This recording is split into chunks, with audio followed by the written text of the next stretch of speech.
A mysterious phone call to an Italian journalist. Where did you get this information? And he said, do not believe what they are going to say. Throws an air crash investigation into turmoil. No, we absolutely have to have more of the wreckage. There are rumors of a cover-up. Nobody on the legal side believed us. Investigators suspect foul play. I think it was a bomb. 81 people are killed in an instant. All of a sudden, the aeroplane was in pieces in the sky. It was shot down by a missile. What brought down the passenger plane? A bomb or a missile? They said that my theory was ridiculous. The goal that we were presented with was to find the truth.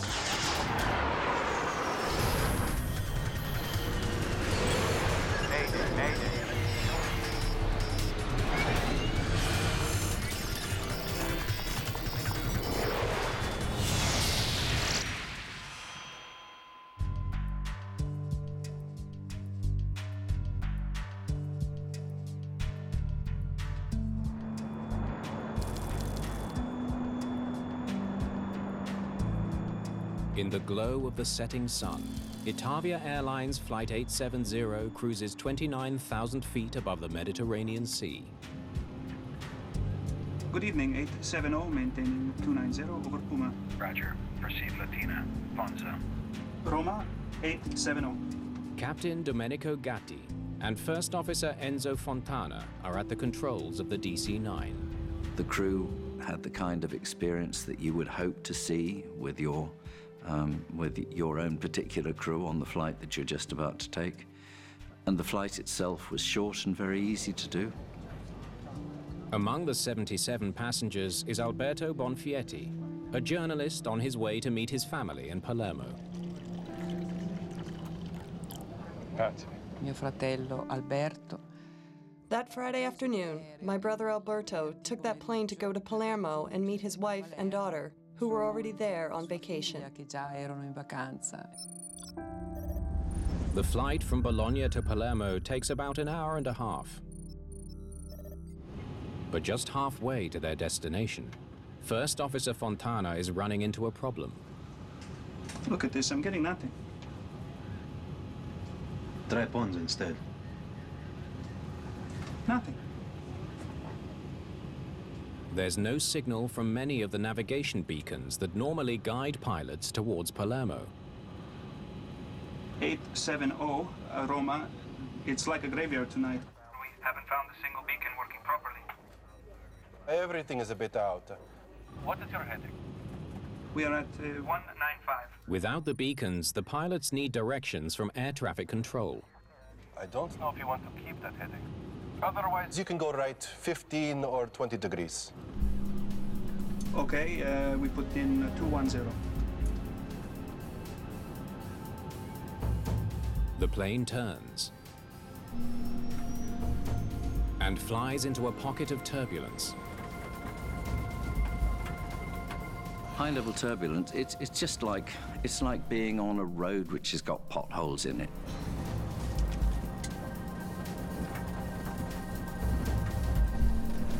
On many flights that anybody will take at some stage during the journey, you will encounter some degree of turbulence.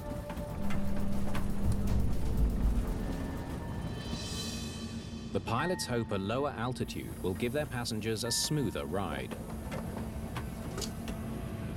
let's try to get under this. This is 870. Is it possible to get 250? Affirmative. You can start your descent now. Pilots quite often ask for a change of level. If they've got a little bit of choppiness, which they know will make the passengers uncomfortable or even nervous, then they'll try another level. And that's what we think they were trying to do. Ah, there we go, finally.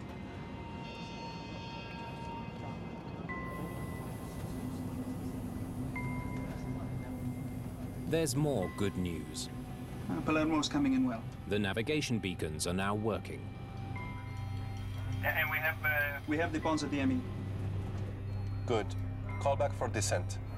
Thank you for everything. We'll call you for descent. 870. The controllers will have no further contact with the pilots until they begin their landing.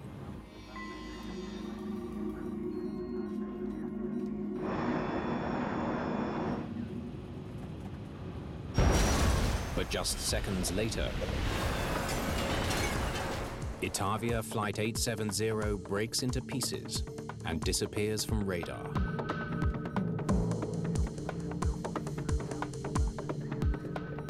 Itavia 870, Rome.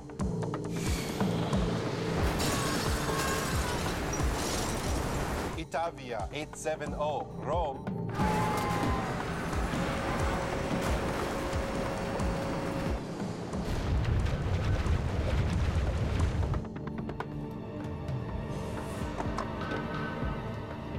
We're missing a flight. Itavia 870. It's gone. Flight 870 has crashed into the Mediterranean Sea.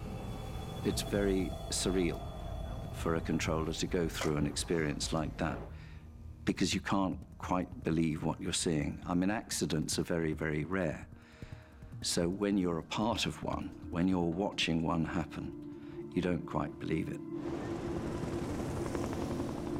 By morning, Italian search and rescue teams are scanning the waters near the plane's last known position. Family members waiting at the airport are told only that the plane is missing, its fate unknown. The first words we heard were that the plane was assumed to be lost. Searchers soon confirmed the worst. There are no signs of any survivors. All 81 passengers and crew are dead, including Alberto Bonfietti. I bought my brother's ticket for that damn flight, and I never saw him again. The loss of Flight 870 makes news around the world. There seems to be no way to explain why a modern airliner fell from the sky so suddenly. Andrea Purgatori is a well-known reporter for one of Italy's largest daily newspapers. In 1980, I was an investigative reporter for Corriere della Sera, which was and is still the most important newspaper in Italy. On the night of the crash, he gets an astounding phone call. I received a phone call from an air traffic controller in Rome. Where did you get this information? And he said, I cannot talk to you long from this phone, but do not believe what they are going to say, because it was shot down by a missile.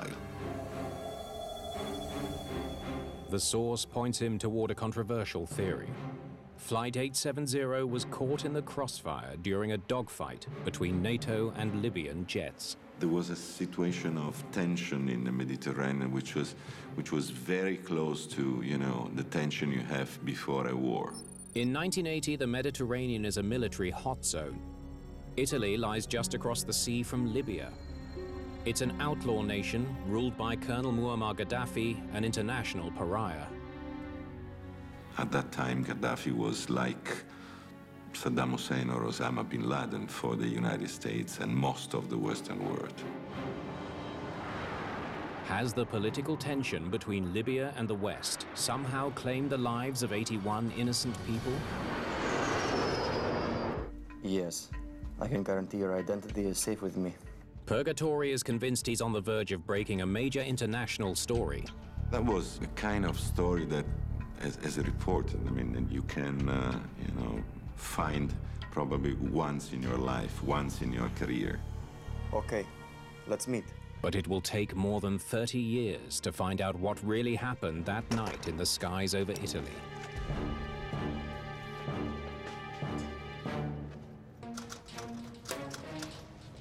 Two days after the Itavia Airlines tragedy, Andrea Purgatori writes a front-page story that shocks Italy and the world. It's out.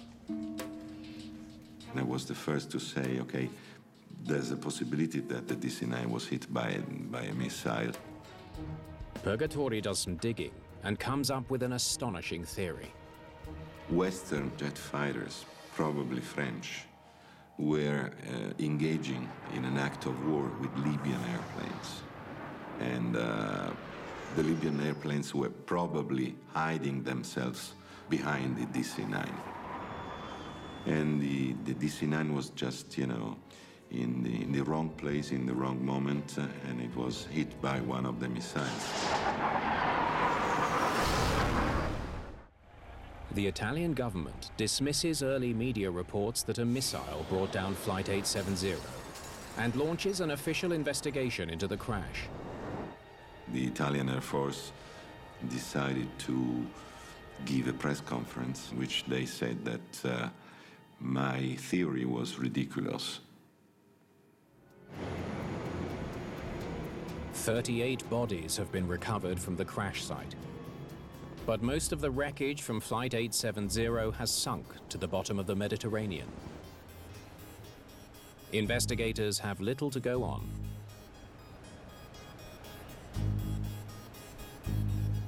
Is this all we have? The early investigators of this accident didn't have very much to look at. There wasn't very much wreckage. They hope air traffic controllers on duty at the time of the crash will have more information. There was some problem with the beacons on the night, but otherwise everything seemed fine. But the controllers have no idea what went wrong. Palermo's coming in well. Good. Call back for descent. They heard no sign of trouble from the crew. Thank you for everything. We'll call you for descent, 870. If it's a slowly gathering emergency where things go wrong bit by bit until the aircraft becomes uncontrollable, the pilots are sure as hell going to tell somebody. They didn't. They didn't have time to. So whatever it was had been really sudden. A mid-air collision could explain the accident. The controllers can't say for sure if there were other aircraft nearby. Their radar is tuned to detect airliners and may not have picked up smaller planes. This is Alto Tessa.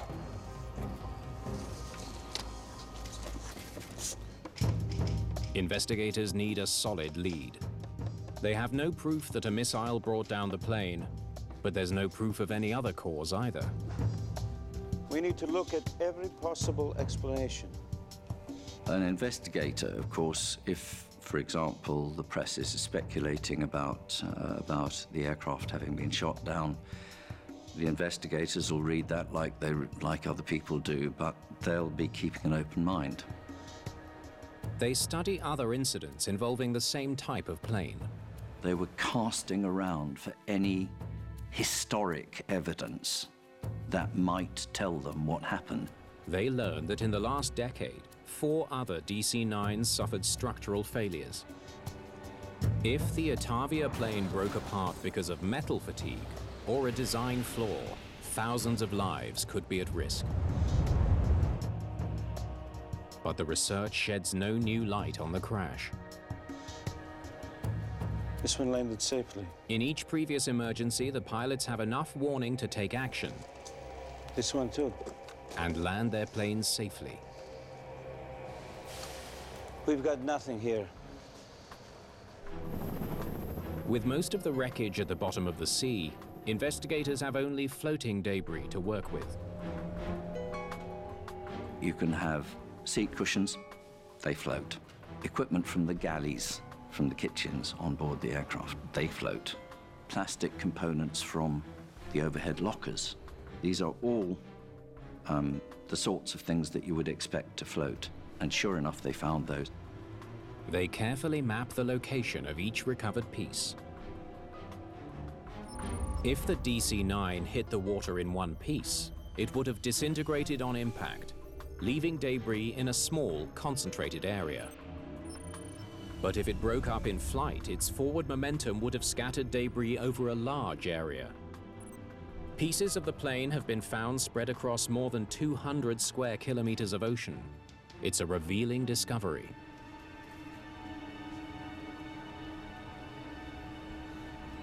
Too far apart to have happened on impact.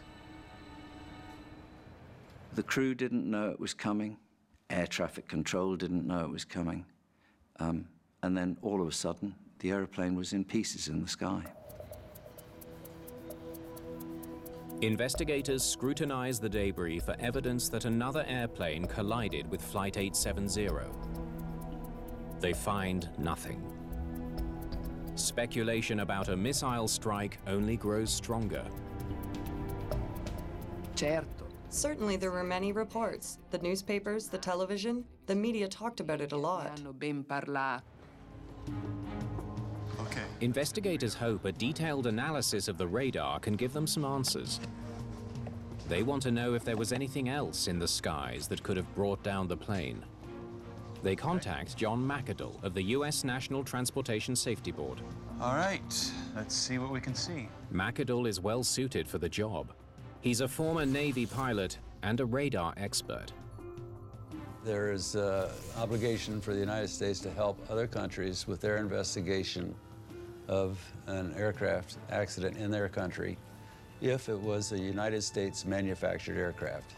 In this case, it was a Douglas DC-9.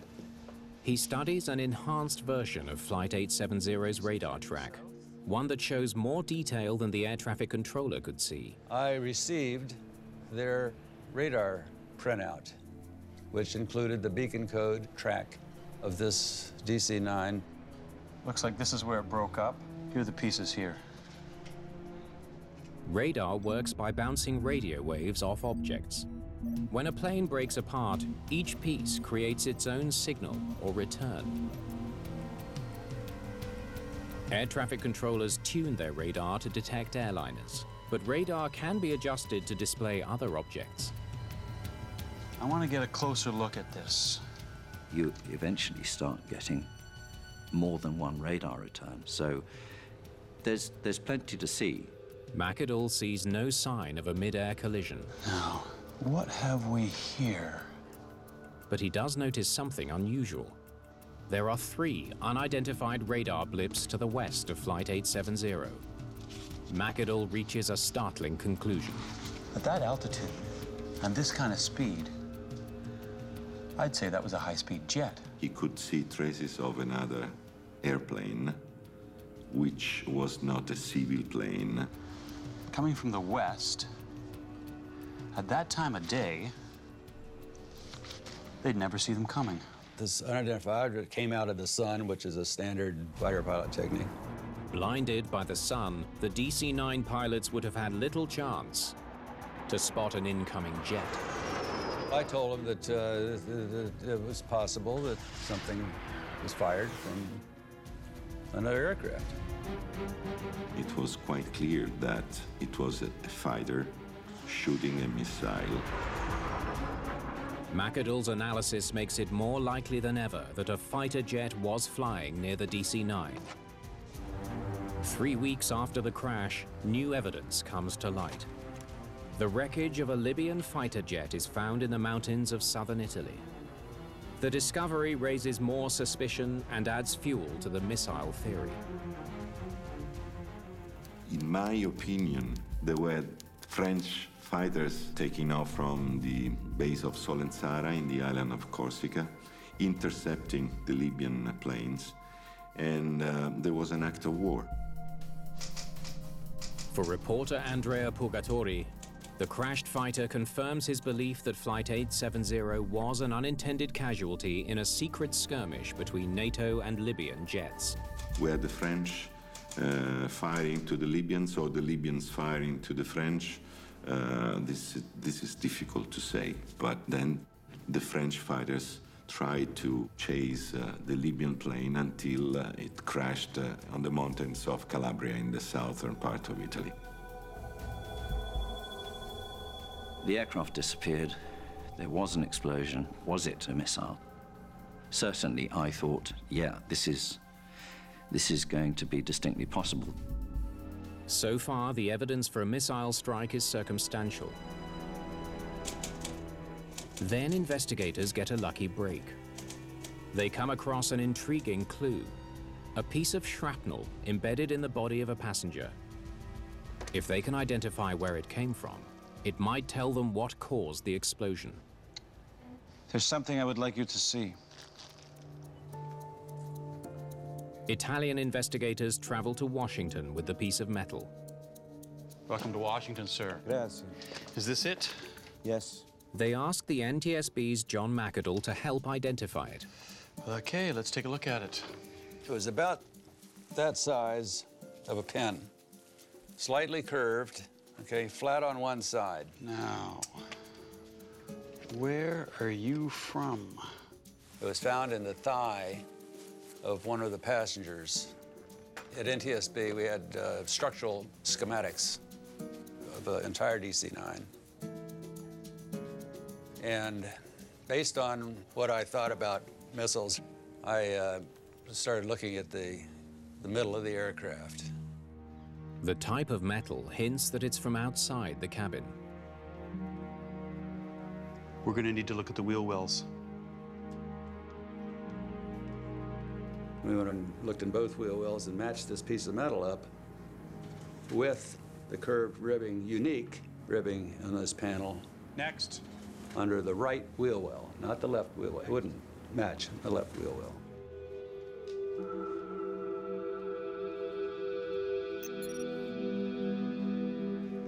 Bingo. Say the jet fired the missile from here. It would explode as soon as it got close, about here. That would drive the shrapnel, including our piece from the wheel well, into the cabin.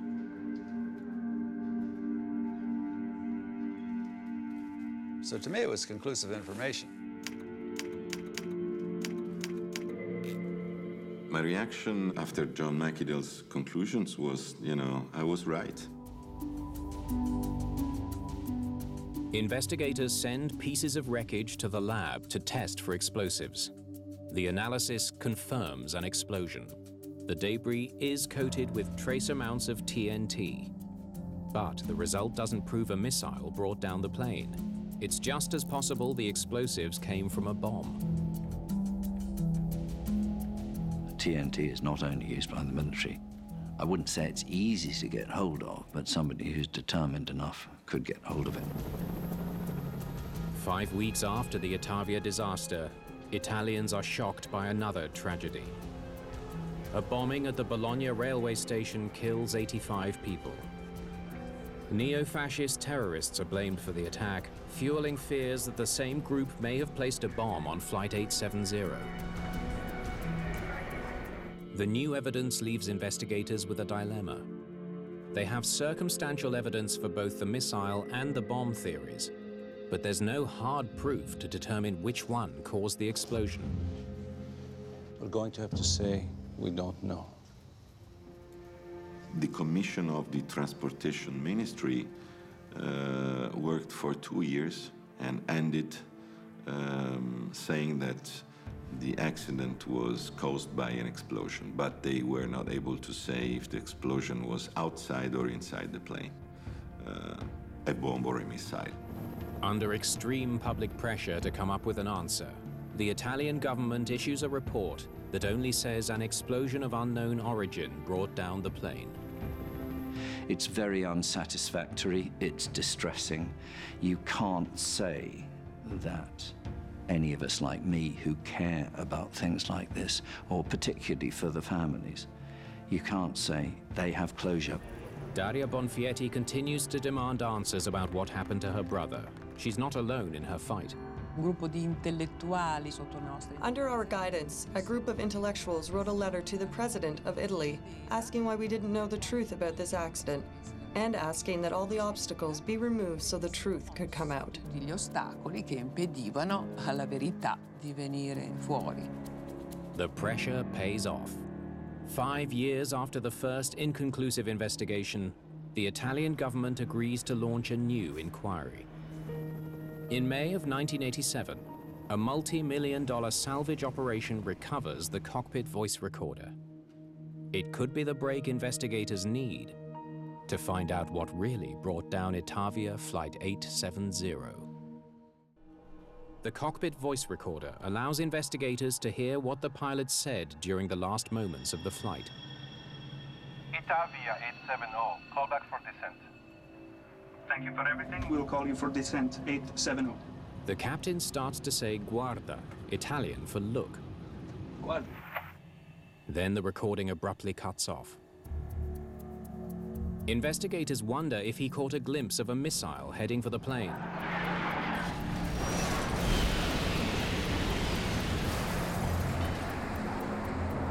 It's what you would expect someone to say if they saw something that was really strange coming toward you.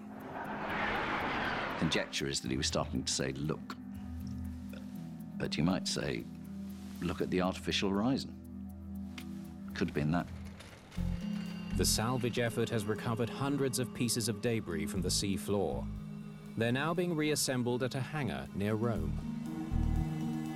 More than 50% of the aircraft remains missing, but the outline of the plane begins to take shape. It's a jigsaw puzzle. If you theorized on how the aircraft came apart, the more you can visually build up this picture, the more clear that becomes. A key piece of debris adds weight to the theory that a missile hit the plane. It has two small holes with edges that bend in, not out. Investigators have also discovered debris in a seat cushion from the cabin. It's from a galley at the front of the plane.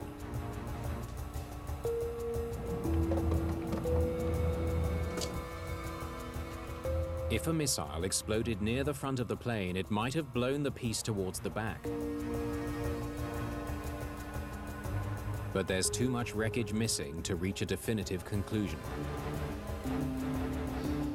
It's not much to go on. We have some wreckage, we have some evidence from radar, but it's not primary evidence. The real evidence is the bits of airplane. Italian investigators are under intense pressure to announce what blew the plane apart. People started to say, tell us exactly what happened to this airplane. It all fits with the missile theory. They decide to stick their necks out. In 1989, they release an accident report that concludes the explosion was probably caused by a missile fired from an unidentified aircraft.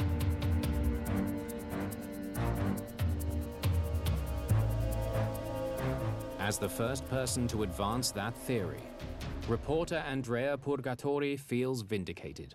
I was right.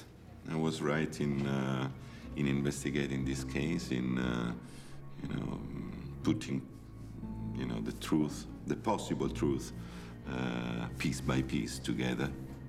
Because of this, and only from this moment, we, the relatives of the victims, started to say the DC-9 was hit by a missile. But just 1 year later, the entire investigation crumbles when the unthinkable happens. Citing a lack of evidence, 2 Italian investigators retract their opinion that a missile brought down the plane. We're back at square one. It's quite rare to have so little certainty about an accident. This is a very extraordinary accident in that respect. The Italian government orders a 3rd investigation to answer the question once and for all. Did a missile bring down Flight 870, or was it a bomb? They assemble an international group of experts, including veteran British air crash investigator Frank Taylor. Let's get those set up over there. The goal that we were presented with was to find the truth, to find out what had actually happened and report on that. And that was fair, that was absolutely splendid, because that's what you do in an investigation. You look at the evidence and try to work out what it means. Taylor is uniquely qualified to identify evidence of a bomb. He's investigated more than 20 air disasters, including the bombing of Pan Am Flight 103 over Lockerbie, Scotland. In 1988, Libyan terrorists planted a bomb in the cargo hold of Flight 103. When it exploded, it destroyed the plane, killing 270 people.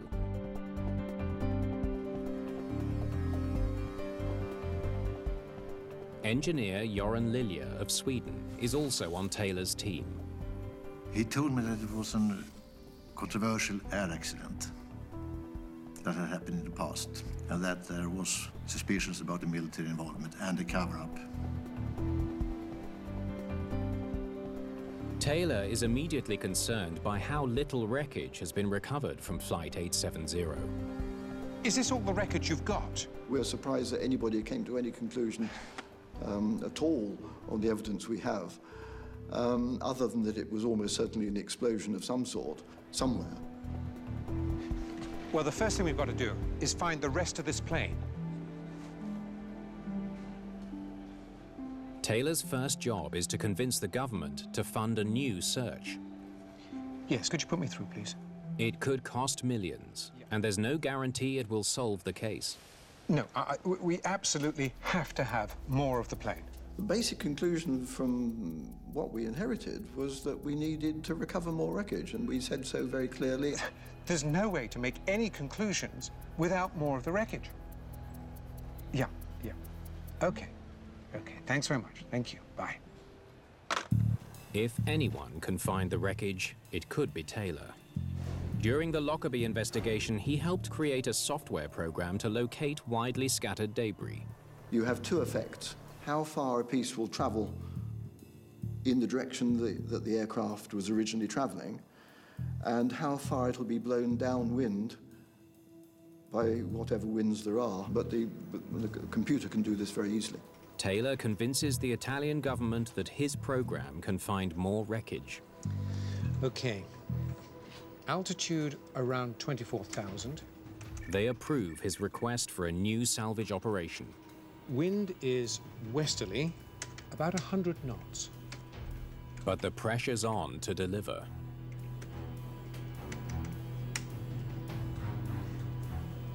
Now, that's where we should be looking. The strategy works. The effort soon recovers another 40% of the plane. Eventually, we found it. It was there, more or less, within a few meters, virtually, of where we'd predicted. The location of the wreckage on the sea floor tells Taylor which pieces came off the plane first. Investigators now have a theory about how the plane came down. See those first pieces? The explosion was at the back of the plane, not the front. Then it hit nose first, like this. The reconstruction seems to match his theory. The wreckage at the front is in much smaller pieces than the rest of the plane. If an aircraft comes down very steeply at a very high rate of descent, if it hits the surface of the water, it's very, very nearly as disastrous to the structure as it would be if it were hit the granite side of a mountain. The theory also explains how debris from the front of the plane could have ended up towards the back, or embedded in the body of a passenger, and why the cargo door had holes that bent inwards.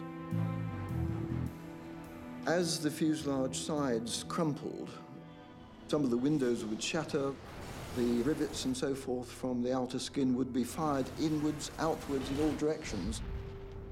And that explained why there were all these fragments embedded in seat cushions and bodies found in the very early stages. But not all of the evidence supports Taylor's theory that there was an explosion near the back of the plane. He has no explanation for an obvious hole near the front of the fuselage. I don't get it. We need more evidence. You can't just take a piece of information of there's some pieces missing from the front and just say, that must mean this. No, it doesn't. Nothing is that obvious. Investigators dig up the radar for another look. Okay, now, there's our Flight 870. They want to see for themselves if there's any evidence of a fighter jet in the vicinity of the plane. Yeah, okay. Now, eliminate the ones we think are just noise. They discover there are many unidentified returns, not just the 3 previously identified as a fighter jet. Random or stray radar plots are not uncommon. There are many, many other unexplained returns in the area, but it so happened probably that these were the only ones that sort of linked together to make people think that they were another aircraft. Taylor concludes that what McAdoo thought was another aircraft is actually debris falling from Flight 870 as it breaks apart. Well, I'll tell you what plane this is. It's our plane, and this is a piece of debris. The investigation has reached an impasse. Radar evidence of another jet has been discounted, but there's still no proof of a bomb on board.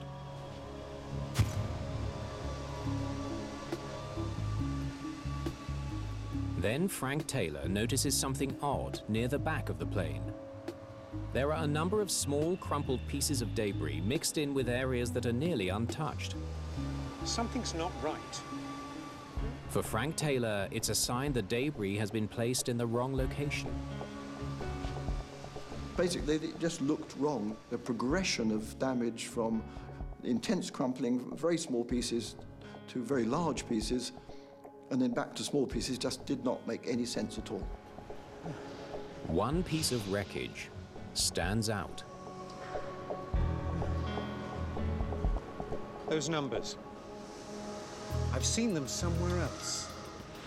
I came across quite a large piece of skin which had got penciled numbers written on the inside close to the stringers. Those are the horizontal stiffening pieces along the fuselage. I had never seen that piece before, but I remembered somewhere seeing another piece with penciled numbers on. Couldn't remember exactly where. I had a rough idea, so I just went looking.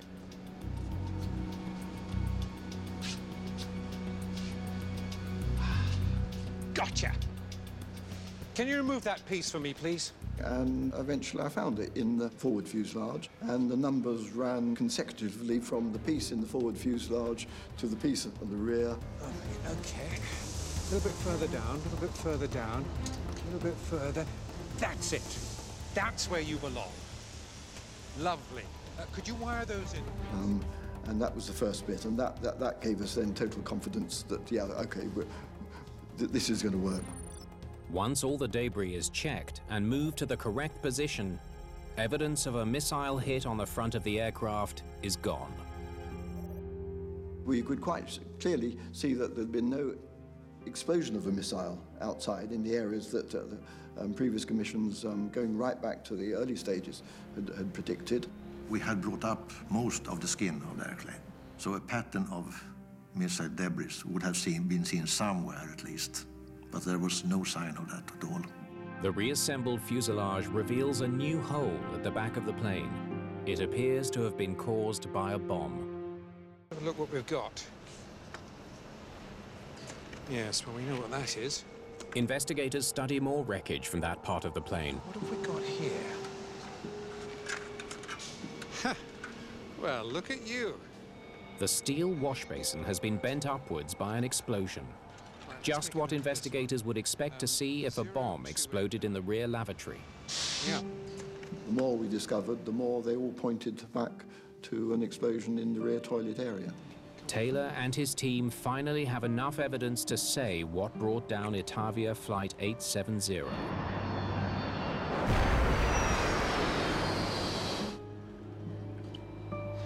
I think it was a bomb. There was no eureka moment. We just, from there, it was just a gradual process of finding more evidence and no contradictory evidence. There's just one more test they need to do to be sure. Okay, well, let's blow it up and see what happens. Okay, let's do it. Investigators place explosives inside a DC-9 lavatory to test their theory that a bomb brought down Flight 870. 3, 2, 1. If the shattered pieces match Flight 870's debris, okay, let's go see how we did. It will provide strong evidence that they're right. The explosion creates distinctive damage. It's nearly identical to what was seen in the debris from the lavatory of Flight 870. Okay, measure that one, will you? Yeah. We were absolutely sure, yes, no doubt. The evidence can't reveal who planted the bomb, but investigators now have a good idea where it was placed.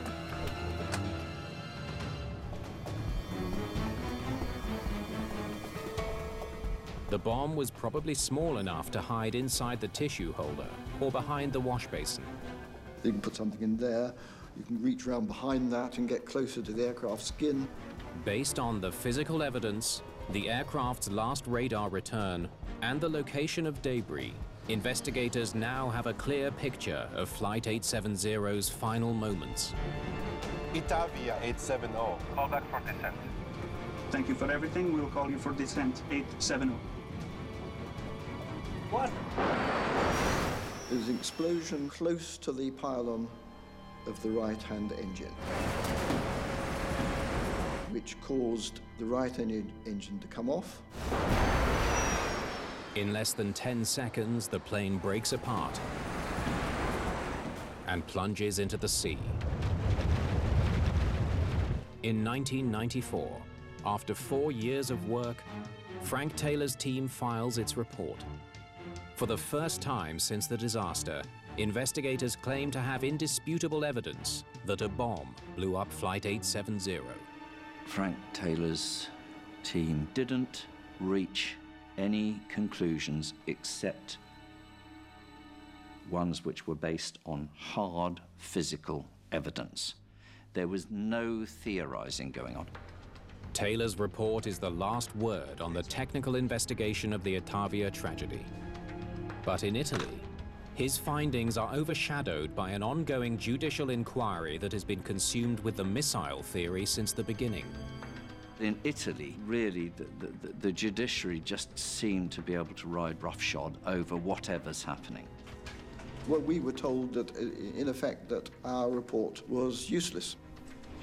The judiciary in Italy just found Frank Taylor's findings inconvenient. I don't think they ordered it not to be published. They just made a decision that they wouldn't publish it. Most Italians still believe in the missile theory, despite scientific evidence to the contrary. The public opinion was much more intrigued by the possibility that there was a cover-up, military or political cover-up.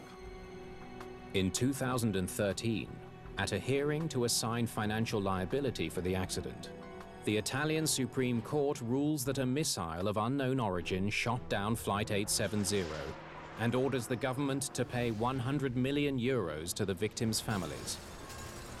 The ruling is a relief to the families, but leaves some wondering if important evidence was ignored. I'm sorry, but Italy is a dreadful place to have an aviation accident. And if you want the truth, you're less likely to find it there than just about anywhere else in the world.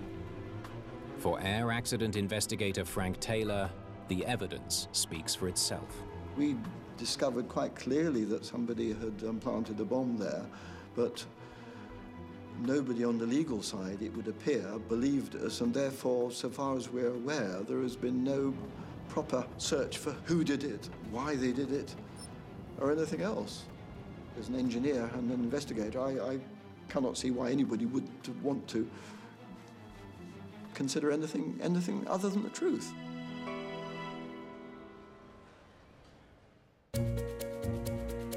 Experts searching for clues to the fatal demise of Crossair Flight 498 retrieve alarming evidence from the captain's flight bag in air crash investigation after the break.